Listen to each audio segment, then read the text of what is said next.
Hi everyone, and welcome back to One Autistic Person. This is the 15th video in a 50 video series that I am creating that looks at the 50 questions and statements of the Autism Quotient. The Autism Quotient is a questionnaire that's used as a tool often during the diagnosis process as a pre-screening tool, and as with anything within the diagnosis process, there is a need to look for deficit. The DSM-5 requires there to be deficit. So these statements and questions feel quite negative or deficit based. And what I wanted to do on the back of that was create some videos that would allow us to flip that narrative and look at things from a either positive or beneficial perspective. And if we're unable to find a benefit from it, that either we talk through it and talk about what the reasoning is for them, but also trying to see whether there are any mitigations or any adjustments that we can make or anything we can do for self-care in relation to that that thing that is quite definitely a deficit and something that we need to sort of manage and balance. So this is the 15th question, and it is: I find myself drawn more strongly to people than other things. And I've put definitely disagree. Now this question is very similar to another question, so I'm actually going to look at it with a different spin on it. So for me, this is it's less about drawn to things and more drawn to me quite a lot of the time being quite comfortable with my own with my own existence, with my own company. I enjoy being by myself, and I enjoy doing things with that time. So I will use things in that time. So it feels like I am more drawn towards things. So it could be a little. This is a slightly different take on it, I think. And when I was thinking about it, it's like, why am I drawn more towards things, or why do I feel like I'm drawn more towards things? And it's not. I feel like I'm drawn more towards my own company. There's various reasons for that. There's obviously I need prep time before I go into a social situation, and often I'm practicing what a social situation will be, especially if I know there's going to potentially be conflict within that social situation.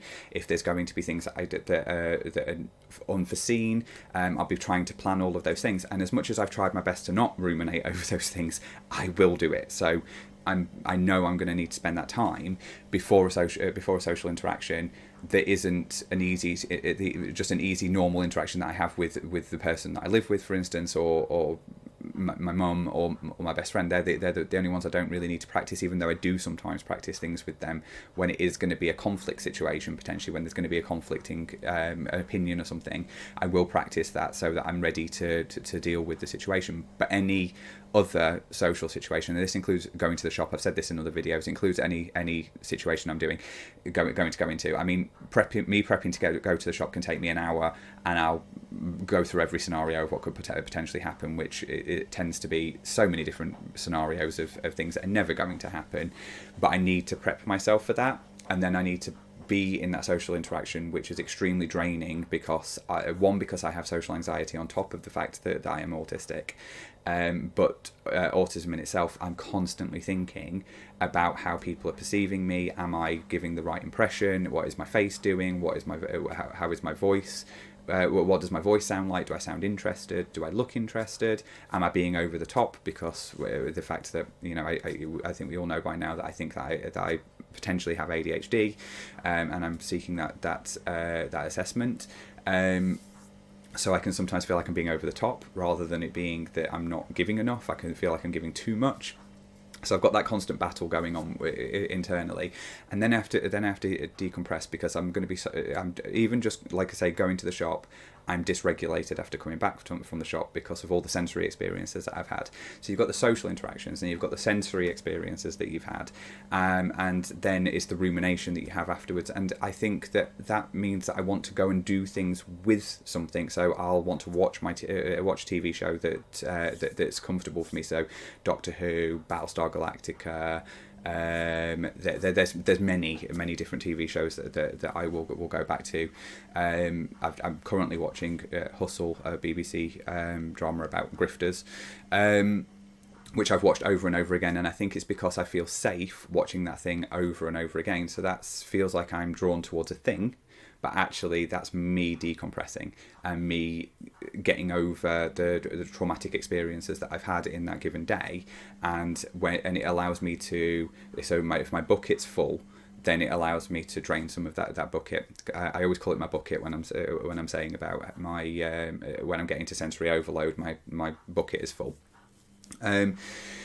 So, and I play The Sims a lot. I use my stimming toys. I mean, also the prepping before a social interaction often is me pacing around on the balls of my feet and flapping something or playing with my sensory toys, so my stimming toys.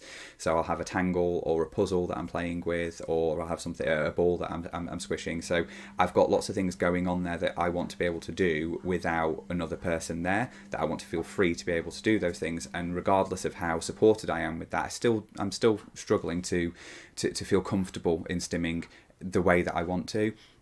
And I can just suddenly become overwhelmed, and I just feel like I'm able to control my environment a lot more when I'm on my own, and I actually quite enjoy my own company. So I feel like this is what this is.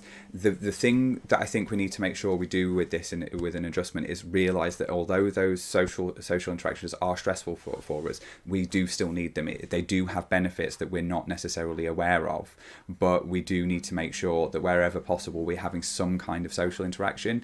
And we're very lucky to live in the times that we live in because of the fact that you don't necessarily to have a social interaction. You don't necessarily need to be face to face with each other. Obviously, that's going to be beneficial for you to an extent, but it has its downfalls because of the constantly trying to establish whether you are reacting the way that you should, if that's how autism affects you. But we've also got online options now as well. So I think as long as you're making sure that you are keeping in contact with people and having some kind of social interaction, then that's okay for you to do this. And I think actually it's not just okay, it is necessary. And I think we need to be kind with ourselves and be open and honest with people and say, I need time to myself, and if I don't, I'm going to become overloaded. I'm going to become too stressed to be able to cope, and I may end up having a meltdown or a shutdown, or I may eventually burn out. And it's sort of being honest about those things and saying these things are going to get too much for me if I don't have that time to myself, and making sure people understand that if you need an extended period of time, that is what you need. It's a very difficult conversation to have. It's a very open and raw conversation to have, but I think it's necessary for you to sort of speak to the people around you and let them know that these things are necessary beforehand. So you can say, I'm going to have some time by myself because I really need to, and I'll let you know when I'm ready for me to basically come back into the social situation of another person. Yeah, so I think this is very much about being comfortable with ourselves. We're very comfortable with our own company generally, or personally. Well, I am personally, and I enjoy my own company, and I enjoy being by myself and being able to do the things around me that make me feel better without feeling like anybody's watching me or there's judgment, even though I don't think there potentially is any judgment actually in reality.